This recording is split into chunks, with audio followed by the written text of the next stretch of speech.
What can you tell us about the CGI Stanley passport incident? See, Brennan has a certain MO, okay? When he wants to get something, he pretends there's a hack. So I was asked when I was stateside, hey, would you go by that office and pull all this data from the State Department? And I said, of course I will. I put it on 2 rugged drives. You know, they were like the orange tips, really big, drives. And I put it on there. And then later, it's like, oh, they were hacked. And I'm thinking, I didn't hack anything. I was told to do it. So I just kind of watched what was happening. One person actually committed suicide or something, and the other 2 were found. I'm like, but there was no hack. And that's a going theme. You know that, right? Wow. If it wasn't a hack, I'm presuming that means you took the information off of their servers and computers. Correct. So that information was then missing. Correct. What would be the point of that? What were they trying to hide? Well, if I removed it, that means someone else was there to replace it, right? So I remove the actual information, and then someone goes behind. That's like super switch. I didn't see that until retrospect, right? Because for me, going to copy a server off of a consulate, computer, State Department, wherever, would be normal. If we had a contract with them, they would tell me what terminal, I'd scan the barcode, make sure that I was at the right computer, and do my job. So I remove data, that means someone else replaced it.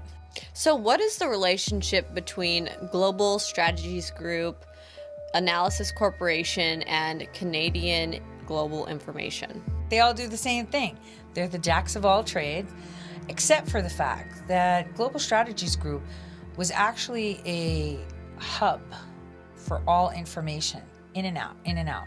I mean, all of the directors there were former GCHQ, CIA, NSA, MI6, MI5, German intelligence. You have to wonder, why are all these former heads heading up a consulting firm? And what were they consulting? And they weren't consulting. They were collecting everybody's data and privatizing it. John Brennan, working within his network of contracting companies such as Stanley, Canadian Global Information, and the Analysis Corporation, helped then Senator Barack Obama get elected using internet influence operations. March 5th, 2013, Brennan gets confirmed as CIA director, dodging controversy over his involvement in the CIA enhanced interrogation scandal. Now tell us about these data bridges to the NSA. Is that legally obtained information? I mean, that's kind of what Snowden did too. According to sources closely connected to this subject, under John Brennan's direction, Snowden created a data bridge from the NSA database into private servers controlled by private intelligence and cybersecurity contractors, aka the Analysis Corporation, Global Strategies Group, and Canadian Global Information. The twinning of streams is duplicating the information in the upstream. That's crazy. To think that another company is copying all emails, texts, phone calls, messages, emojis, Instagrams, tweets, anything you can imagine that's being uploaded that has to go into like the 72-hour holding is suddenly being pushed offshore. That sounds kind of illegal because it is. June 5th, 2013. Edward Snowden goes public with the NSA program PRISM, revealing the NSA collects internet traffic of all U.S. citizens from major internet and telecom companies through the FISA 702 program. Snowden's actions kicked off, on the federal level, justification for spying on U.S. citizens, including the Senate and Congress, in the name of preventing U.S. citizens with classified or top-secret clearances from being able to repeat Snowden's actions. This opened the door for the creation of ClearForce. July 4th, 2013. CGI and GCHQ launch a defense protection partnership, which includes sharing threat intelligence. So these were all private corporations that even had foreigners working in them, and they had access to NSA servers? Of course they did. I mean, how do you think we found, through facial recognition of the FBI, the Belgian bomber? Why would we have their facial recognition data? So is this legal, what you're telling me, and why would they do it? Why would they set this up this way? So sharing our information and our private identifying information, facial recognition, biometrics, outside of the United States for official purposes, like at a consulate, at an embassy, through Secret Service or anything like that, is legal, right? Or through Interpol. But to have a company that houses everybody's data and any private person can buy that data or investigate that data or analyze that data, that's not. And that's exactly what GSG was doing. Early 2009, John Brennan left government and went to work for a small intelligence contractor here in the Virginia area, suburban Virginia area, just outside of Washington.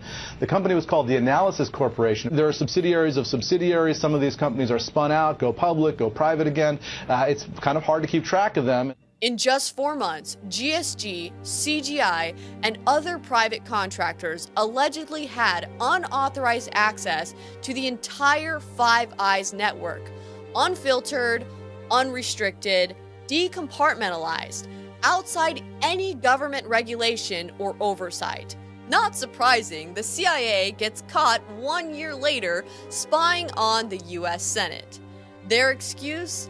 It was their own network they had set up for the Senate to use, so they had authorization. Would you agree that the CIA's 2014 search of Senate files was improper? This is the annual threat assessment, is it not? Yes. These were CIA computers at a CIA leased facility.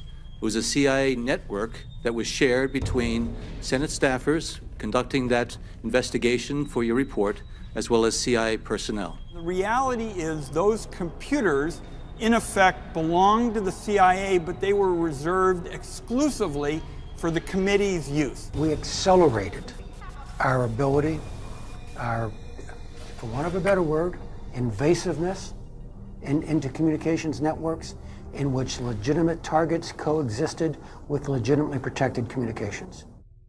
Obama takes office and General Jones is being sworn in as National Security Advisor. His son, General Jones' son, copyrights CKMS, Congressional Knowledge Management System. Within a couple months after he leaves office in 2010, Dynology gets a contract for CKMS, the Congressional Knowledge Management System, which basically controls all of the scheduling, the addresses, the documents, everything for the Congress. CKMS is going to give you access to unlimited information. Think about the information you could get from that. If we look on usspending.gov, we see Dynology was awarded contracts for the Congressional Knowledge Management System. However, one contract stands out, where Dynology was awarded a contract by the Department of Defense that includes a mention of the Congressional Knowledge Management System.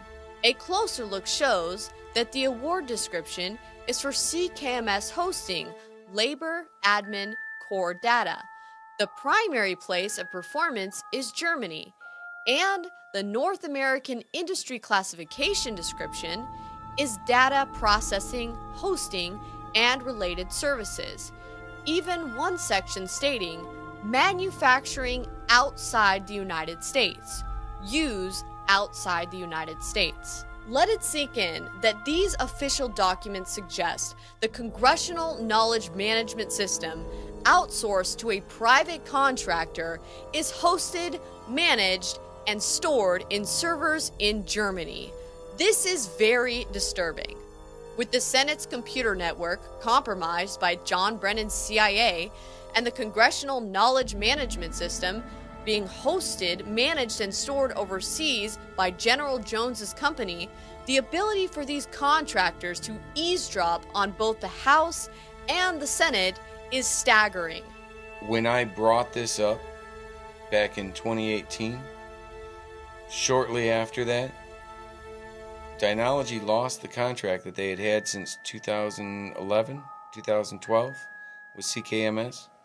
And that contract went to another company, a company that exists as nothing more than a website and a mail drop, mile or so from Dynology's Tampa office, controlling the entire congressional's knowledge management.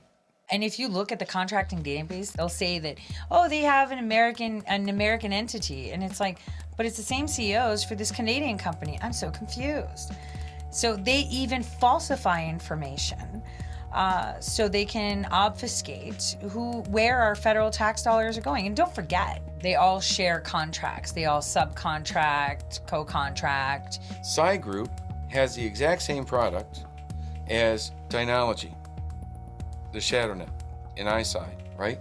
Yet, the owner of Dynology sits on the board of directors of Psy Group, which in my opinion is kind of like the owner of Coke sitting on the board of directors of Pepsi. TAC, CGI, and all these LLCs that just keep cycling, all of them. The Social Security numbers of 19.7 million Americans subjected to federal background checks as a condition of employment are now in the hands of hackers. In June 2015, the Office of Personnel Management announced a major data breach. Tell us about the OPM hack.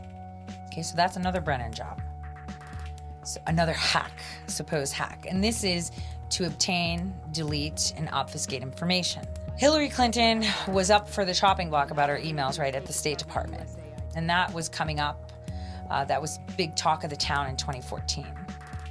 Suddenly, the Office of Personnel Management was hacked in December.